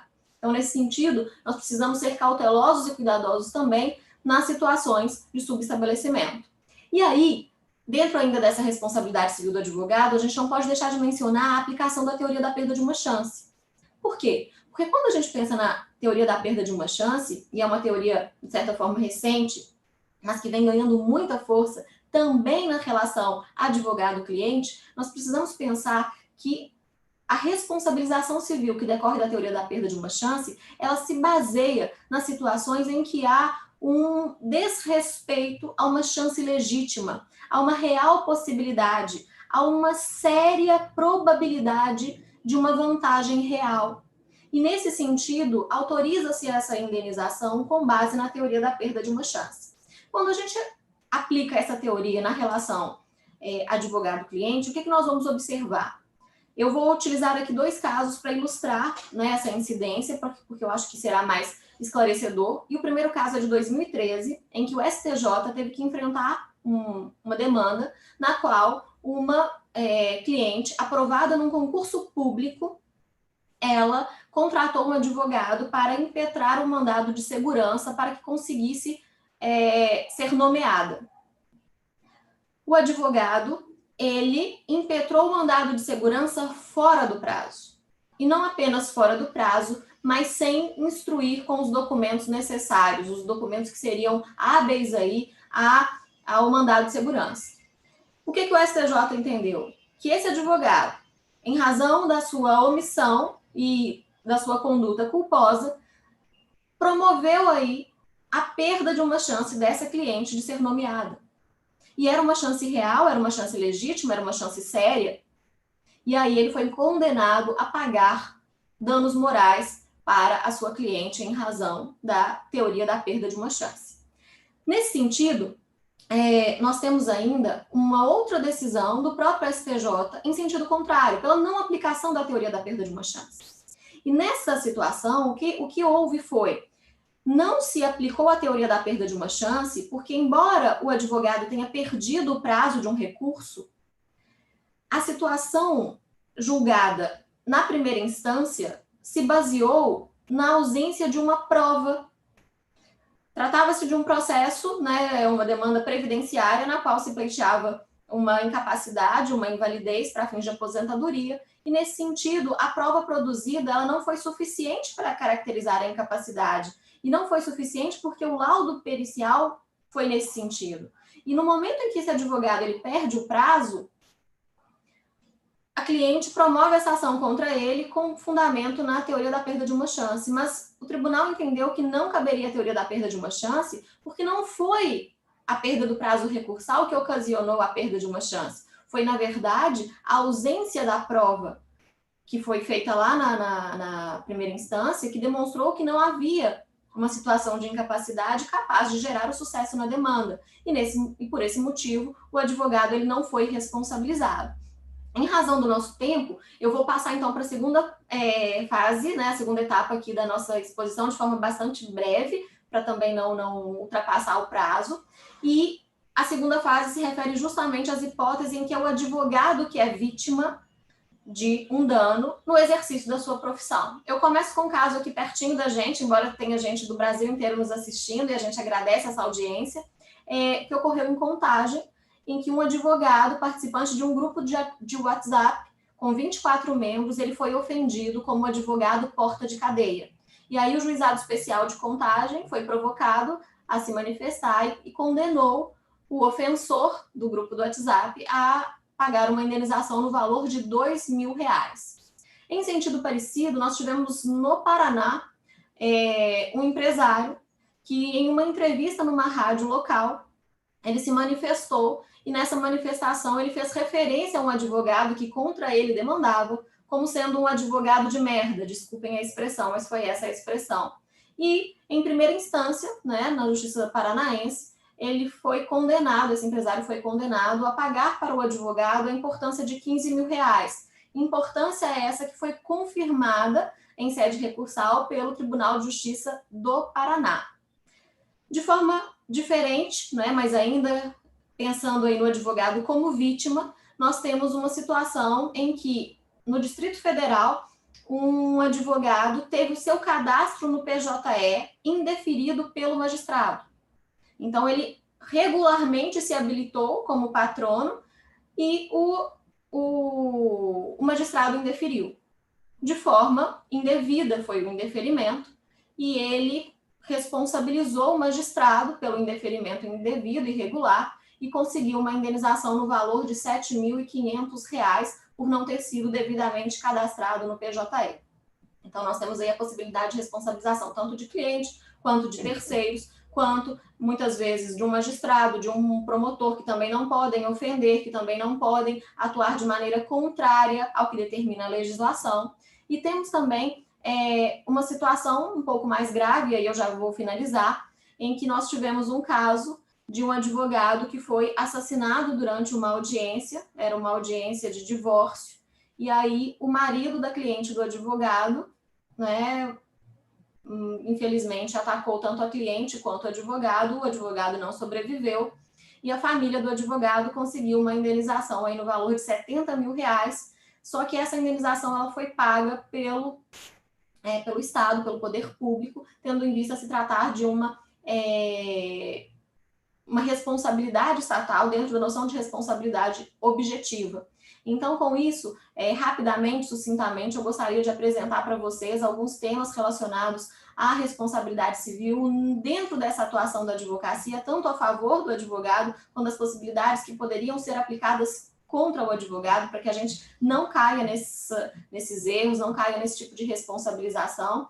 Eu agradeço mais uma vez a todas as pessoas que estão nos assistindo, e cumprimento os palestrantes, agradecendo mais uma vez a generosidade da participação e o brilhantismo das apresentações. Informo para vocês que o link para as palestras da noite vai ser um link diferente, eu vou divulgar no Instagram, @luberline, o novo link para quem quiser nos acompanhar aí no congresso na parte da noite, que está imperdível também, e convido vocês, portanto, para nos assistirem. Muito obrigada mais uma vez, um ótimo dia.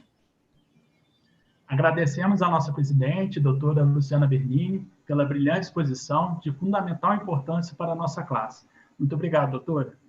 Com isso, damos por encerradas as exposições do turno da manhã do Congresso de Responsabilidade Civil da OAB-MG. Agradecemos a todos os congressistas participantes, como também a todos vocês, ouvintes. O nosso muito obrigado. E convidamos para participarem também das exposições que teremos no turno da noite, às 18h40, com outros renomados congressistas com pertinentes temas acerca da responsabilidade civil. Muito obrigado a todos, tenham uma ótima tarde e até breve.